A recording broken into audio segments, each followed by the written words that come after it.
Mirpur shopping কমপ্লেক্সের পাশেই LA প্লাজাতে ভয়াবহ অগ্নিকাণ্ড। দর্শক, আপনারা যেমনটি দেখছেন যে LA প্লাজাতে বেশ কিছু প্রতিষ্ঠান রয়েছে, সেখানে পূবালী ব্যাংক পিএলসি সহ সিঁদুর সহ অন্যান্য কিছু প্রতিষ্ঠান রয়েছে।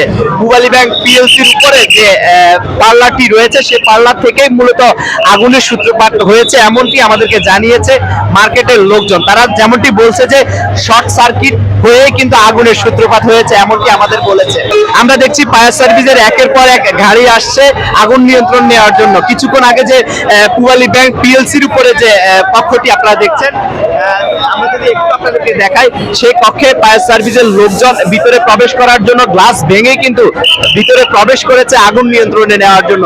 এখনো কিন্তু সেখান থেকে ধোঁয়া উঠেছে। আমরা যেমনটি জেনেছি যে আগুনের সূত্রপাত হয়েছে কিন্তু পূবালী ব্যাংক পিএলসির উপরে যে পার্লারটি রয়েছে, যে কক্ষটি রয়েছে, সেখান থেকে শর্ট সার্কিটের মাধ্যমে কিন্তু আগুনের সূত্রপাত হয়েছে, এমনটি আমরা জানতে পেরেছি।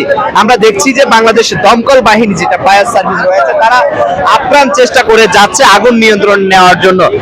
এই মুহূর্তে আমরা দেখছি যে 12তলা যে ভবনটি রয়েছে LA প্লাজা, অগ্নিকাণ্ডের পর যারা ছাদের উপরে অবস্থান নিয়েছে নিজের জীবন বাঁচানোর জন্য, তাদেরকে কিন্তু এই মুহূর্তে দমকল বাহিনী 12তলার উপর থেকে উদ্ধার করে নিচে নিয়ে আসছে, তেমনটি আপনারা দেখছেন।